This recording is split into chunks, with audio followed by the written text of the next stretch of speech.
बच्चों के लिए क्या बेहतर हो सकता है, उनकी आगे तैयारी की दशा और दिशा तय करने के लिए और सिलेबस में क्या बदलाव होने चाहिए, क्या बेहतर होगा, क्या विद्यार्थी हित में होगा, इस पर एक परिचर्चा की जानी चाहिए। हमारे सिलेबस में आपदा प्रबंधन और नैतिक शास्त्र जैसे विषयों को शामिल तो करना ही चाहिए, लेकिन मैं आयोग से ये निवेदन करना चाहती हूँ कि हमारे सिलेबस में कोई भी ड्रास्टिक चेंज करने की बजाय उसे ग्रेजुअली ऐसे चेंज किया जाना चाहिए जो पुराने छात्र जो पहले से तैयारी कर रहे हैं उन्हें भी ज्यादा तकलीफ ना हो इस चीज से। आयोग से इतना रिक्वेस्ट है कि जो भी निर्णय लेना है समय पे लें और जल्दी लें, ताकि बाद में हमें पढ़ाई का मतलब बर्डन न बने और प्रेशर न बने। पेपर 4 में मैथ्स का वेटेज बहुत ज़्यादा है, तो मैथ्स का वेटेज को थोड़ा कम करके इन्वायरमेंट जैसे सब्जेक्ट को बढ़ावा दिया जाए। मेरा लोक सेवा आयोग से निवेदन है कि जो पेपर 6 में पाश्चात्य दर्शन के प्रभाव को थोड़ा कम कर दिया जाए तो हम भारतीय दर्शन में थोड़ा ध्यान दे पाएंगे। पेपर 7 में जो अंतर्राष्ट्रीय संबंध है और खेल वाला पोर्शन है उसमें खेल की डायमेंशन को तय करते हुए उसके सिलेबस को निर्धारित किया जाए। छत्तीसगढ़ जीएस का एक सीक्रेट पेपर होना चाहिए जिससे छत्तीसगढ़ राज्य के विद्यार्थियों को लाभ मिले। साइंस पोर्शन का जो सिलेबस है बहुत स्कैटर्ड है, बिखरा हुआ है, स्पष्टता का अभाव है, तो उसको सिलेबस को स्पष्ट करने की आवश्यकता है। तो बच्चों के जो सुझाव हमें प्राप्त हुए हैं वो और समस्त लोक सेवा आयोगों द्वारा जो बदलाव किए गए हैं उसको ध्यान में रखकर एक एकीकृत दस्तावेज हम अपने सोशल मीडिया पर प्रस्तुत करेंगे।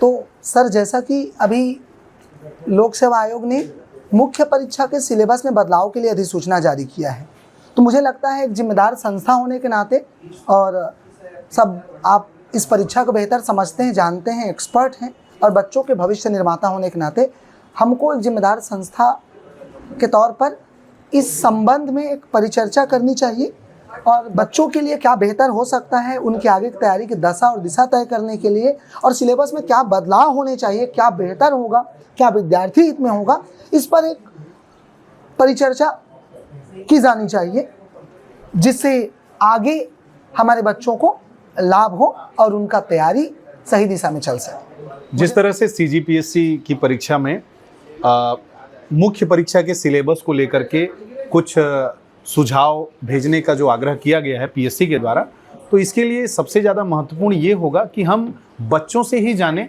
कि उनके सुझाव क्या हैं, वो क्या चाहते हैं और किस प्रकार का परिवर्तन वो इस परीक्षा में चाहते हैं। बिल्कुल सही है।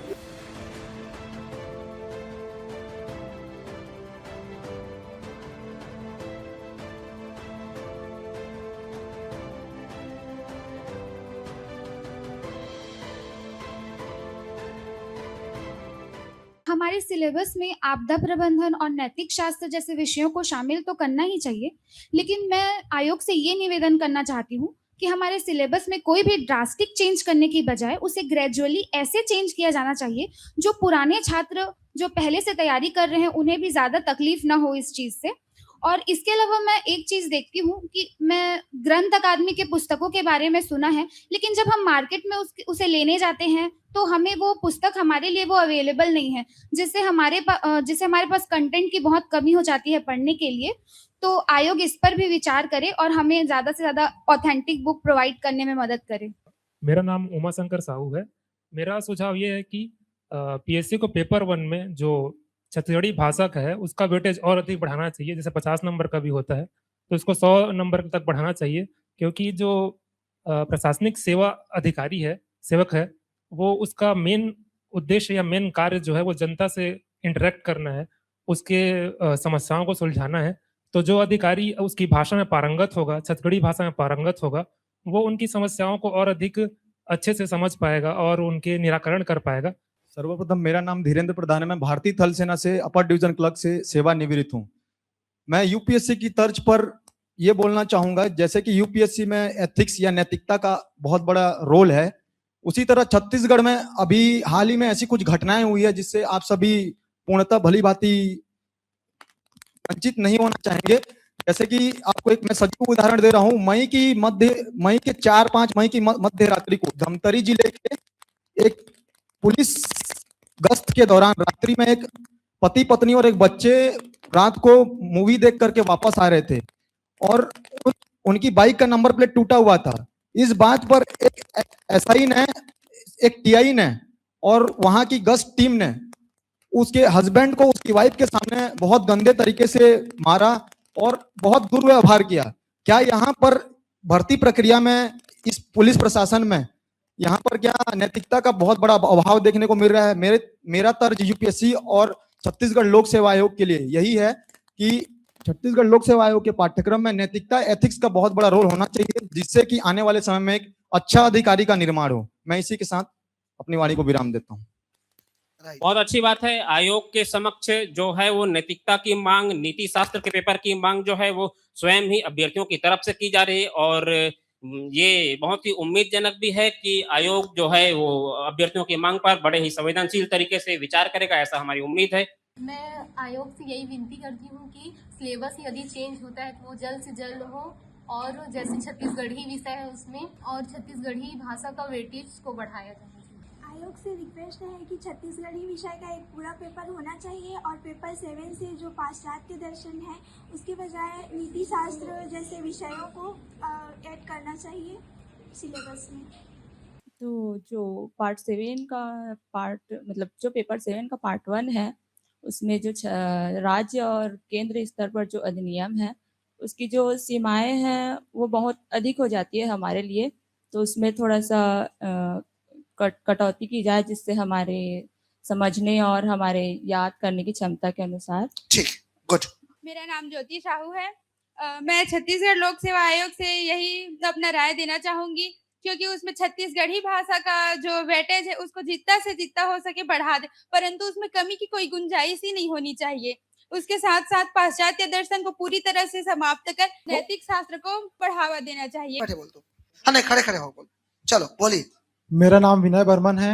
मैं आयोग से बस यही निवेदन करना चाहता हूं कि जैसे कि हमें पता है कि CGPSC का सिलेबस यूपीएससी से बड़ा है और हमारे अन्य पड़ोसी राज्यों से भी बहुत बड़ा सिलेबस है, तो मैं बस यही निवेदन करना चाहता हूं जैसे कि हम लोग को पता है कि क्वेश्चन आउट ऑफ सिलेबस आता है, इतना बड़ा सिलेबस होने के बावजूद भी बहुत बड़ा सिलेबस से मतलब बहुत बड़ा सिलेबस उसके बावजूद भी आउट ऑफ क्वेश्चन आता है, तो मैं बस यही निवेदन करना चाहता हूँ कि क्वेश्चन में लिमिटेशन रखे, जो सिलेबस है वही से क्वेश्चन आए।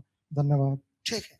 मेरा नाम राहुल यादव है, मैं मेंस का अभ्यर्थी हूँ। मेरा राज्य सेवा परीक्षा से यह सुझाव है कि जो यूपीएससी तर्ज पर जो ऑप्शनल सब्जेक्ट है उसे लाना नहीं चाहिए, यह मेरा सुझाव है और यह एक मतभेद भी हो सकता है, इसलिए 7 पेपर का सीरीज को रहना चाहिए, यही मेरा मत है।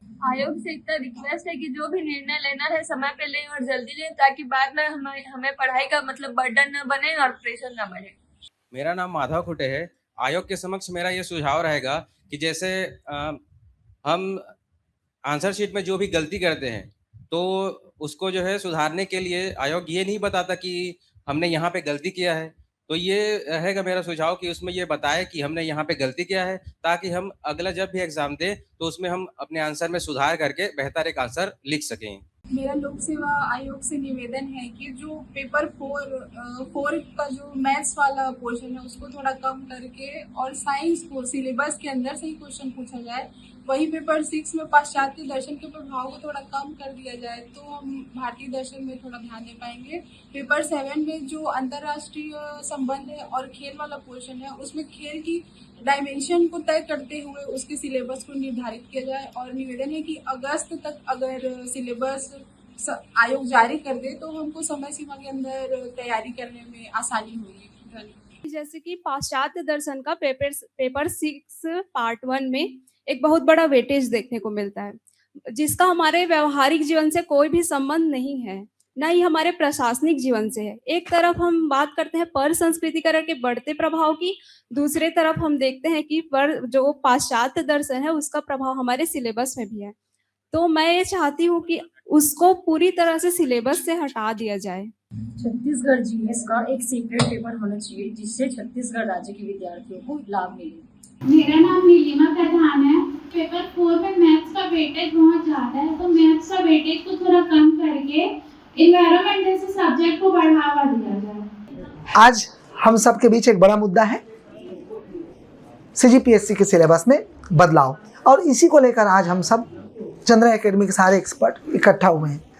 जैसा कि बच्चों से जो सुझाव आए, हमने बच्चों से भी बात किया, क्लासरूम के बच्चों से भी हमने जो इस परीक्षा को पढ़ रहे हैं, जो सपना देख रहे हैं, उनसे भी हमने जाना तो क्या हो बदलाव और सुझाव पर।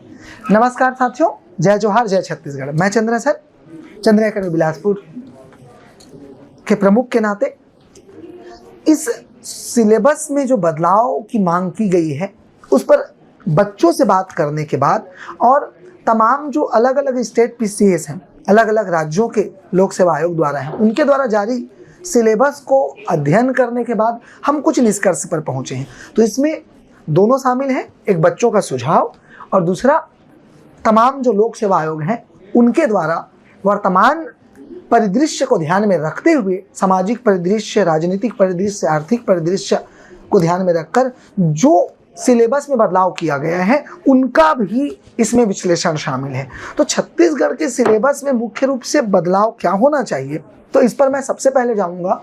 वर्तमान प्रशासनिक परिदृश्य के हिसाब से इथिक्स की हमें सबसे ज़्यादा ज़रूरत महसूस होती है कि इसमें एक बदलाव हो सकता है कि हम इथिक्स के पेपर को जैसे राजस्थान लोक सेवा आयोग में शामिल किया गया, वैसे ही छत्तीसगढ़ में या तो ये एक सेगमेंट के रूप में या पूरे एक पेपर के रूप में इसे शामिल किया जा सकता है। तो एक बड़ा बदलाव इथिक्स के रूप में हमें सिलेबस में देखने को मिल सकता है, तो इसके लिए हम तैयार रहें।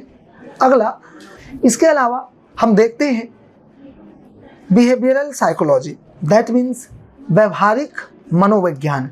ये प्रशासन में जरूरत भी है, अतः अन्य लोक सेवा आयोग के तर्ज पर हो सकता है छत्तीसगढ़ पीएससी इसको अपने सिलेबस में जगह दे सकता है। साथियों, इसके अलावा प्रबंधन एक बड़ा विषय है, क्योंकि सिविल सेवा या एक सिविल सेवक के रूप में काम करने का अर्थ है आप प्रबंधन करते हैं समाज का, प्रशासन का, राज्य का और समाज का। तो प्रबंधन एक बड़ा विषय के रूप में हमारे सिलेबस में इंक्लूड हो सकता है और मेरे हिसाब से इसकी जगह बनती है, देखा जाए तो सिलेबस के भीतर। साथियों, हम बात करें अगर निबंध की, तो अगर हम निबंध देखते हैं तो जैसा बार बार हम कहते हैं कि यूपीएससी पैटर्न का, तो हो सकता है हम निबंध में एक पोर्शन अमूर्त निबंध का भी डालें, अब्स्ट्रैक्ट निबंध का, जिससे हमारा सीजीपीएससी का सिलेबस हो सकता है कि यूपीएससी की और थोड़ा पास हो। तो संभावना है कि ये डाल सकते हैं।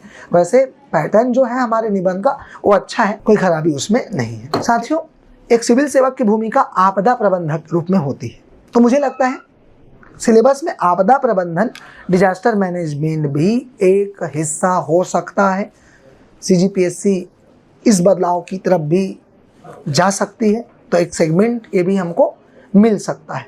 साथियों, आंतरिक सुरक्षा ये प्रशासकों को पढ़ाया जा सकता है, तो मुझे लगता है इंटरनल सिक्योरिटी ये एक बड़ा फैक्टर हो सकता है इस बार सिलेबस में बदलाव का, और आंतरिक सुरक्षा पर कुछ बिंदु या एक सेगमेंट हमें देखने को मिल सकता है।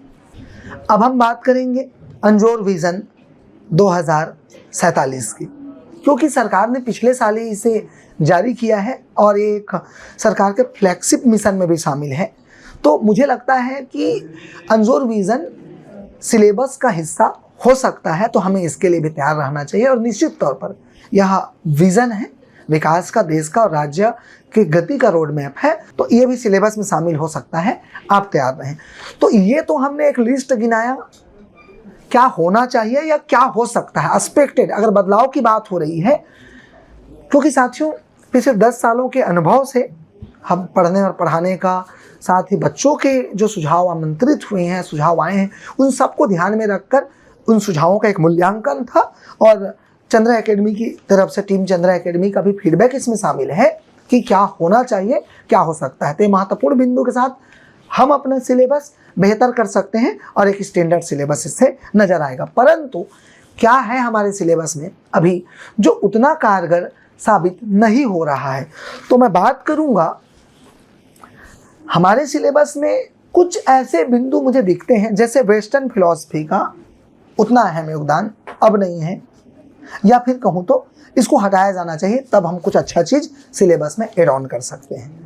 एक दूसरा महत्वपूर्ण चीज़ है पेपर 7 में छत्तीसगढ़ के अधिनियम में वो अस्पष्ट है, उसको स्पष्ट करें और सिलेबस को उसका निर्देशित करें महत्वपूर्ण अधिनियमों को, ताकि बच्चा समझ सके कि उसको पढ़ना क्या है, क्योंकि अधिनियम तो अनंत है यहाँ, तो यहाँ से बच्चों को थोड़ा दिक्कत होता है।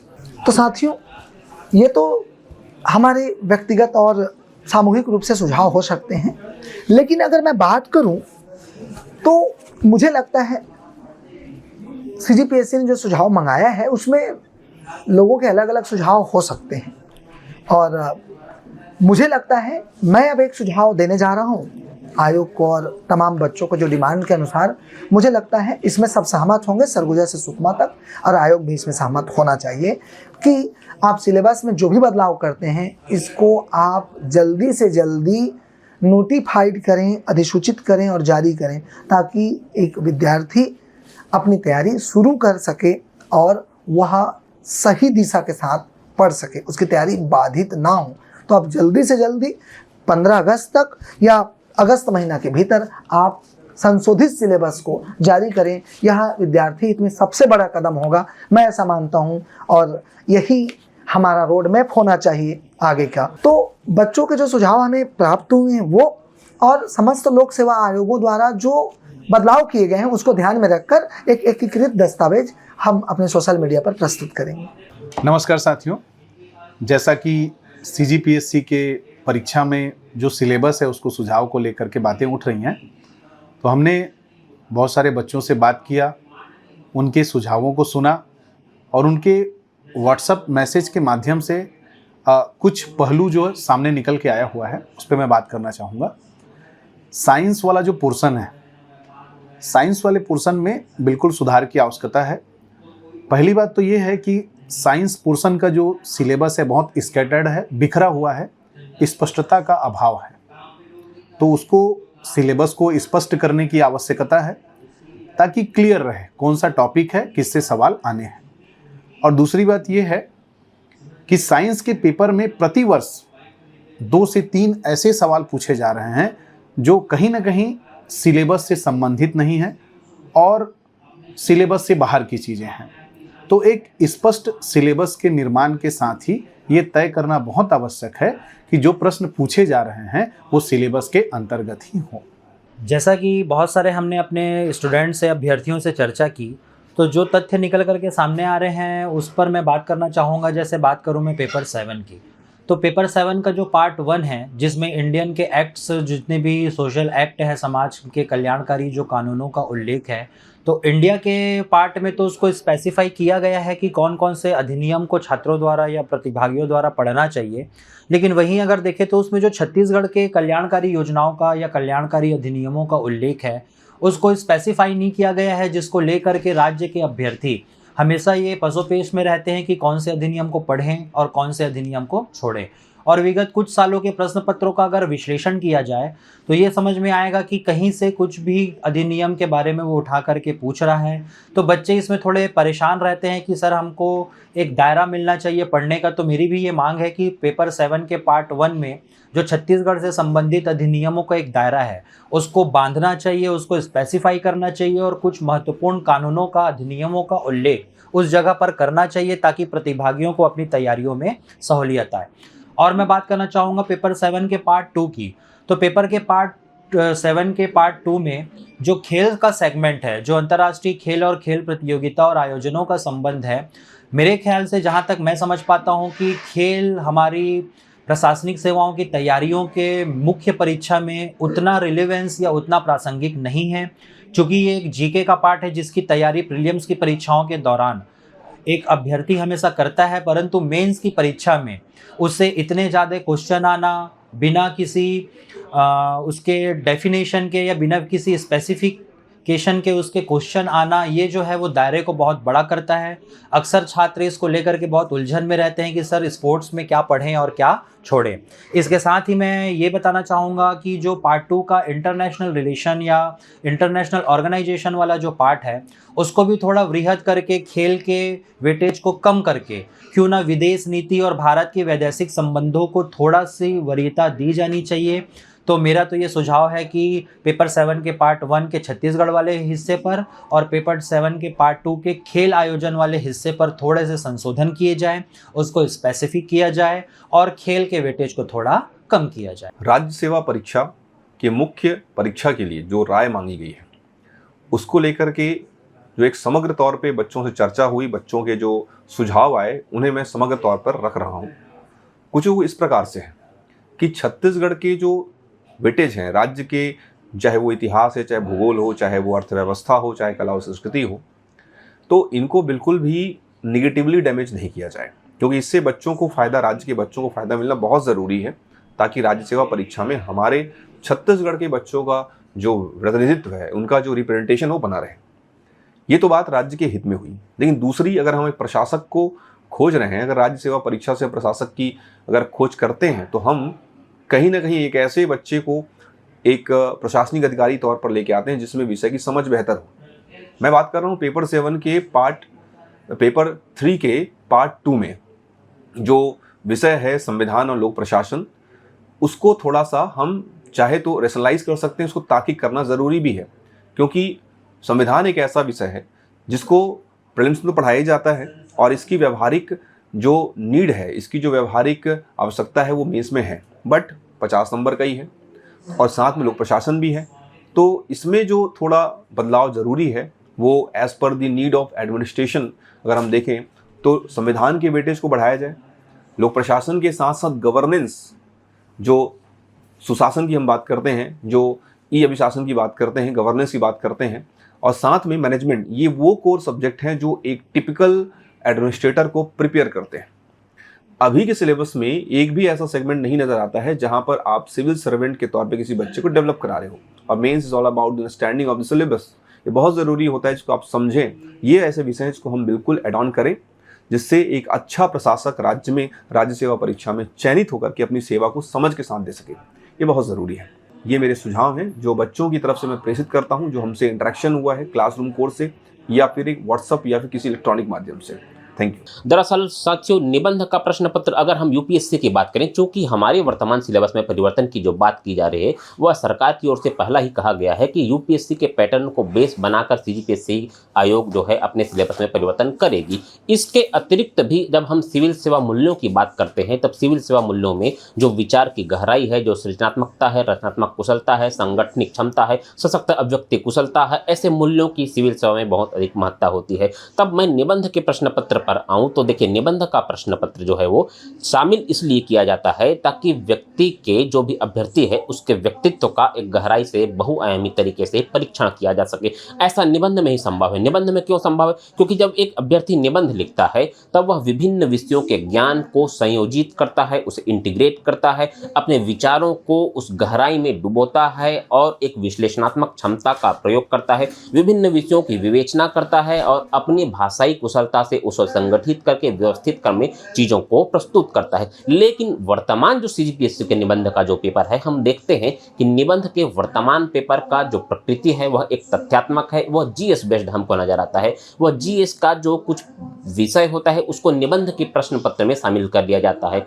तब इस संदर्भ में जो अभ्यर्थी है वह क्या करता है कि पूरे वर्ष वह निबंध की तैयारी नहीं करता है, पूरे वर्ष वह विभिन्न विषयों के एक विवेचना नहीं करता है, मुद्दों पर वह गहराई से न तो विचार करता है, न अन्वेषण करता है, न ही एक राय बना पाता है, बल्कि वह एग्जाम से ठीक पहले बाजार से जाकर एक 15-20 पेज की, एक 15-20 विषयों के निबंध का एक संकलन लेकर आता है, उस निबंध को रट्टा मारता है और रट के उस निबंध को ज्यों का तो वह वहां पर जो निगला होता है उसको उगल के आ जाता है। और इस तरह से निबंध का जो एक प्रश्न पत्र चल रहा है। तो हमारी मांग यह है कि निबंध के पेपर को एक अमूर्त विषय पर आधारित बनाया जाए, जैसा संघ लोक सेवा आयोग सिविल सेवा परीक्षा में देखने को मिलता है। निबंध के प्रश्न पत्र में उस जो निबंध के विषय हैं उसकी प्रकृति डायनेमिक बनाई जाए, डाइवर्स बनाया जाए, उसको एनालिटिकल अप्रोच के साथ एब्स्ट्रैक्ट विषयों को शामिल किया जाए, ताकि जो अभ्यर्थी है वह जो है अमूर्त तरीके से सोचना सीख सके, उसका जो सृजनात्मकता का उसका जो गुण है, रचनात्मक कुशलता है, उसकी जो सशक्त अभिव्यक्ति क्षमता है, उसको विभिन्न विषयों का जो पकड़ है, जो गहराई है, वह सामने आ सके और उसके व्यक्तित्व का परीक्षण बेहतर तरीके से किया जा सके,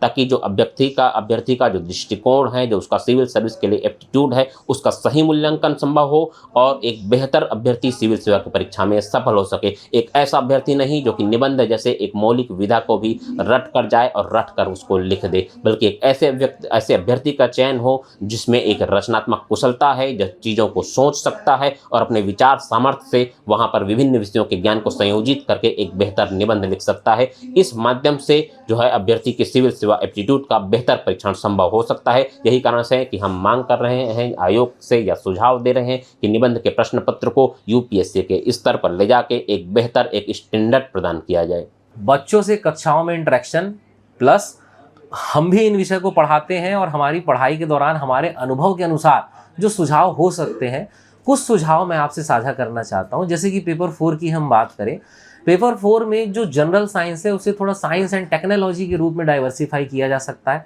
यहाँ टेक्नोलॉजी में space technology, nano technology, AI, defence technology, ये सब पार्ट जोड़े जा सकते हैं जो आने वाले समय में बिल्कुल चर्चा के विषय तो रहेंगे ही और आज भी है।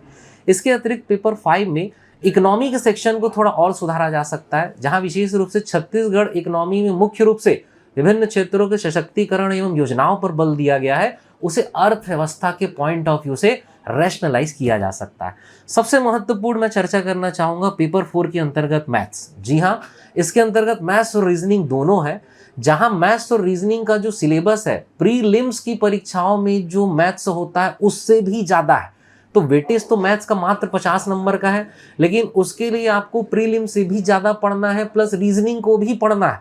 तो मैथ्स और रीजनिंग दोनों पढ़ने की तैयारी करने के बाद, जिसमें एक लंबी तैयारी लगेगी, आपको केवल 50 नंबर ही स्कोर कर सकते हैं। तो मैथ्स और रीजनिंग स्कोरिंग तो है ही, लेकिन इसका वेटेज कम किया गया है। तो इसके सिलेबस को कम करने की बहुत ज़्यादा आवश्यकता है। कुछ पार्ट्स जो मैथ्स के कोई काम के नहीं है, जैसे अरिथमेटिक को रखा जा सकता है, वैदिक को रखा जा सकता है, इनकम टैक्स कैलकुलेशन के क्वेश्चन नहीं आ रहे हैं लेकिन यूज़ होता है इसलिए इसे रखा जा सकता है। लेकिन रीजनिंग को तो पूरी तरीके से हटाया जा सकता है, या तो जीएस के पेपर से मैथ्स को ही पूरा हटा दिया जाए। तो ये कुछ सुझाव हो सकते हैं। इसके अतिरिक्त आप और कोई सुझाव देना चाहते हैं, कमेंट करके हमें बता सकते हैं।